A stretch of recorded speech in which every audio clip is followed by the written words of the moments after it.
Persaingan di ASEAN Cup 2024 kian memanas. Kabar Nathan Joon langsung hebohkan publik. Awalnya remehkan timnas Indonesia, kini Madam Pang tiba-tiba merengek minta bantuan. Satu grup dengan timnas Indonesia, Vietnam sesumbar dan remehkan timnas Indonesia. Simak informasi selengkapnya sebagai berikut.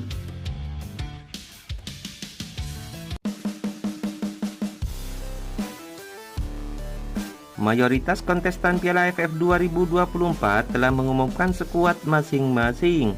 Dari 10 tim peserta, Vietnam terlihat yang paling serius. Vietnam yang tergabung di grup B akan tampil dengan skuad terbaik. Dari 30 nama yang dipanggil dalam pemusatan latihan, pemain andalan Vietnam masuk daftar. Pada saat yang sama, Indonesia yang berada satu grup dengan Vietnam diperkuat mayoritas pemain muda. Bahkan ada yang menyebut timnas Indonesia diisi pemain bocah cilik, bocil. Sedangkan Thailand tampil dengan skuad kombinasi. Sejumlah pemain senior masih dipanggil, tetapi sejumlah pemain muda juga dimasukkan dalam daftar. Menjelang digelarnya ASEAN Cup 2024, Vietnam melontarkan ejekan menohok terhadap timnas Indonesia yang batal diperkuat 3 pemain keturunan.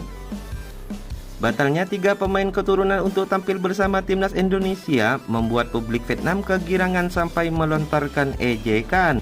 Timnas Indonesia batal diperkuat Ivar Jenner, Justin Hubner, dan Rafael Struijk dalam turnamen yang sebelumnya bernama Piala AFF. PSSI tidak bisa memaksakan pemanggilan ketiga pemain itu dari klub mereka, mengingat Piala AFF bukan agenda resmi yang masuk dalam kalender FIFA.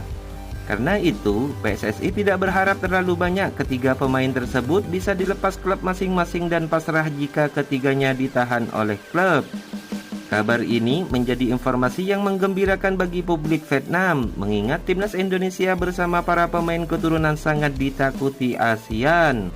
Absennya ketiga pemain keturunan di atas memberi keuntungan Vietnam dalam memperebutkan gelar juara Piala AFF tahun ini.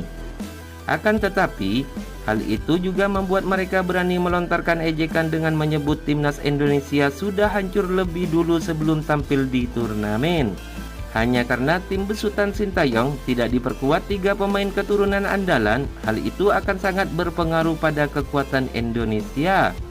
Skuad Indonesia hancur, peluang Vietnam di Piala AFF melambung tinggi, tulis media Vietnam. Indonesia kemungkinan besar tidak akan menurunkan ketiga pemain naturalisasinya pada laga saat melawan Vietnam di babak penyisihan grup. Hal ini menambah percaya diri Vietnam. Ambisi Sintayong meraih gelar juara Piala AFF dianggap sangat terpengaruh karena masalah tersebut. Publik Vietnam pun merasa timnas mereka mampu mengatasi perlawanan Indonesia yang sedang dalam kesulitan karena komposisi pemain. Peluang Vietnam meraih tiket ke babak semifinal Piala AFF semakin meroket karena lawan utama timnas Indonesia tidak dalam kekuatan penuh. Pada turnamen ASEAN Cup ini, tim asuhan pelatih Kim Sam-sik akan satu grup dengan Indonesia, Myanmar, Filipina, dan Laos.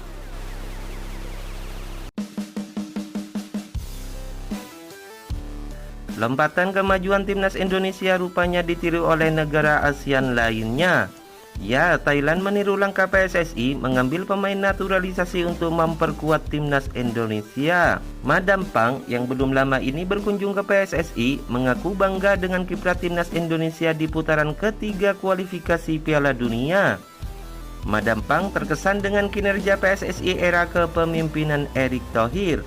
Timnas Indonesia kini terus menunjukkan progres positif setelah banyak menghadirkan pemain-pemain diaspora yang berkontribusi positif buat timnas Indonesia. Dengan background tersebut, Madam Pang ingin FAT dan PSSI melakukan kerjasama. Diharapkan kedua belah pihak bisa saling menguntungkan satu sama lain. Saya pikir kita bisa melakukan sesuatu untuk dibagi atau menandatangani suatu MOU antara Thailand dan Indonesia di berbagai bidang.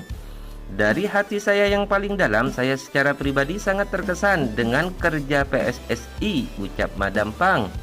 Apalagi baru-baru ini Ketua Umum PSSI Erick Thohir dan Madam Pang membahas perkembangan sepak bola di Asia Tenggara dalam sebuah pertemuan. Keduanya pun tidak menutup kemungkinan untuk membangun kerjasama di antara kedua negara, terlepas dari rivalitas dari keduanya di Asia Tenggara. Ia mengaku cemburu karena FIFA memilih Indonesia dari sekian banyak negara Asia untuk mendirikan kantor. PSSI dan FAT sendiri tengah menjalani kerjasama di berbagai bidang. Bukan tidak mungkin Madam Pang turut belajar cara mencari dan meyakinkan pemain keturunan. Kualitas timnas Indonesia memang mengalami peningkatan luar biasa sejak Erick Thohir menjabat sebagai ketua PSSI. Skuad Garuda kini mampu bersaing di level Asia dan para pemain keturunan yang dihadirkan lewat jalur naturalisasi menjadi punggawa pada saat ini. Madam Pang turut memantau situasi jelang kejuaraan antar negara Asia Tenggara, Piala AFF atau yang saat ini dikenal dengan Asian Championship yang akan berlangsung pada akhir tahun ini. Salah satu yang tak luput dari perhatiannya adalah performa timnas Indonesia pada laga kualifikasi Piala Dunia. Melihat performa dan skor yang didapat oleh timnas Indonesia tersebut, tentunya membuat tim Asia Tenggara harus lebih waspada kala melawan anak asuh Sintayong. Madam Pang singgur rekor Thailand di laga AFF yang selalu menang lawan timnas Indonesia. Semua tim menakutkan, tetapi Indonesia tidak berada di grup kita. Meskipun demikian, Madam Pang tetap percaya bahwa timnya bisa memberikan penampilan terbaik. Apalagi dalam laga AFF sebelumnya, Thailand tidak pernah kalah dari timnas Indonesia.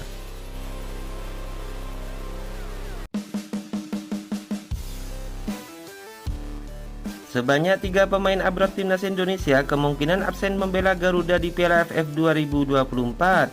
Ketiga pemain abroad tersebut yakni Rafael Struijk, Ivar Jenner, dan Justin Hubner. Namun, kabar mengejutkan datang dari Nathan Joon di tengah Sintayong tengah jalani sesi latihan di Bali. Gelandang timnas Indonesia yang dilaporkan akan cabut dari Swansea City pada Januari 2025. Seperti diketahui, Nathan Joon sudah membela Swansea City sejak tahun 2023 kemarin. Sempat dipinjamkan ke Heerenveen pada musim lalu, Nathan Joon tidak dipinjamkan Swansea City di musim panas kemarin.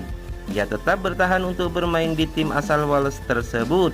Nathan Joon dikabarkan ingin cabut dari Swansea City karena masalah jam bermain. Pada musim ini, ia hanya 3 kali saja bermain di tim Swansea City. Di ajang Championship, ia hanya bermain 2 menit saja. Sementara ia 2 kali bermain di Carabao Cup dengan total 125 menit bermain. Nathan merasa jam bermain ini sangat tidak ideal untuk perkembangan ekosistem. Itulah mengapa ia tertarik untuk mencari klub baru di musim dingin nanti. Kemungkinan bahwa Nathan Joon akan tetap berada di Inggris usai cabut dari Swansea City. Sang gelandang melaporkan kemungkinan besar akan meminjamkan ke klub divisi 3 Inggris. Langkah ini diambil agar Nathan Joon terbiasa dengan sepak bola Inggris dan mendapatkan menit bermain yang pas. Namun, tidak menutup kemungkinan juga bagi Nathan Joon untuk dijual secara permanen jika sang pelatih merasa dia tidak punya masa depan di Swansea City.